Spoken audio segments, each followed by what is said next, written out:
वालेकुम प्यारे दोस्तों, कैसे हैं आप सब लोग। उम्मीद करती हूँ आप सब लोग खैरियत से होंगे।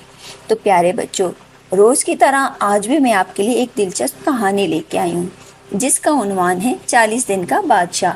तो प्यारे बच्चों, मज़ेदार कहानियाँ सुनने के लिए हमारे चैनल को सब्सक्राइब करें और हमारी कहानियों को लाइक करना ना भूलें। तो प्यारे बच्चों, हम कहानी शुरू करते हैं।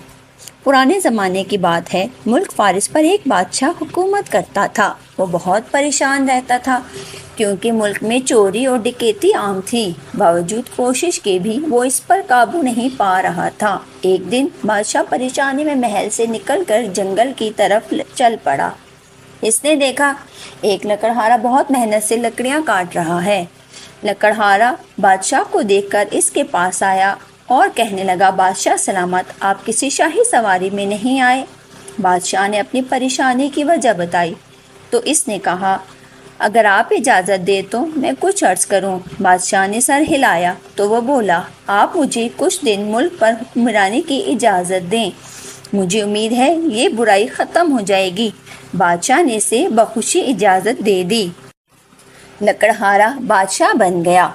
इसने फ़ौरन हुक्म जारी किया, अगर मुल्क में किसी भी तरह की चोरी हो जाए तो फ़ौरन चोर का सर कलम कर दिया जाएगा और जो इसकी सिफारिश लेकर आएगा इसको भी फांसी दे दी जाएगी।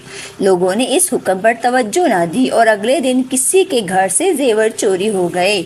बादशाह ने हुक्म दिया चोर को फ़ौरन पकड़ा जाए और सिपाहियों से कहा कि अगर चोर पकड़ने में नाकाम हुए तो इनकी जगह तुम्हें फांसी दे दी जाएगी।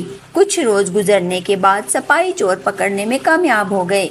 इन्हें जेल में बंद कर दिया गया। लोग अब डर के मारे सिफारिश ना करें। वो बादशाह के बाप के पास गए और इससे गुजारिश की कि वो बादशाह से माफ़ी दिलवा दें। वो इनके साथ जाने पर राज़ी हो गया। बादशाह ने जब सिफारशी के तौर पर अपने बाप को देखा तो सिपाही को हुक्म दिया कि इनको जेल में बंद कर दें। फिर रसूल के मुताबिक जो जुल्म जारी किया गया था इसकी तकमील कर दी जाए। चोरों के सर कलम कर दिए गए और सिफारिश लेकर जो आया था इसको फांसी दी गई। इस सूरत हाल ने सब लोगों को खौफज़दा कर दिया। अब कोई रास्ते में भी पड़ी हुई चीज़ भी देखता तो इसको उठाने की हिम्मत ना करता।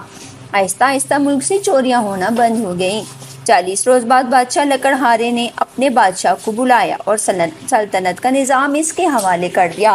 बादशाह की इस हुक्मरानी और रसूल परस्ती से इतना खुश हुआ कि इसको अपना वज़ीर मुकर्रर कर दिया। प्यारे बच्चों, किसी भी सल्तनत या हुकूमत का इंतज़ाम चलाने का ज़िम्मेदार हुक्मरान होता है। अगर वो अपने असूलों और कवानीन को मद्देनज़र रख कर काम करे तो हर बुराई ख़त्म कर सकता है। तो प्यारे बच्चों, आपको क्या सबक मिला कि हमें अपने उसूलों के मुताबिक ही चलना चाहिए। हमेशा अपनी ज़िंदगी को भी अपने उसूलों के मुताबिक ही गुजारना चाहिए। तो प्यारे बच्चों, हमारे चैनल को लाइक और सब्सक्राइब करना ना भूलिएगा। अल्लाह हाफिज़।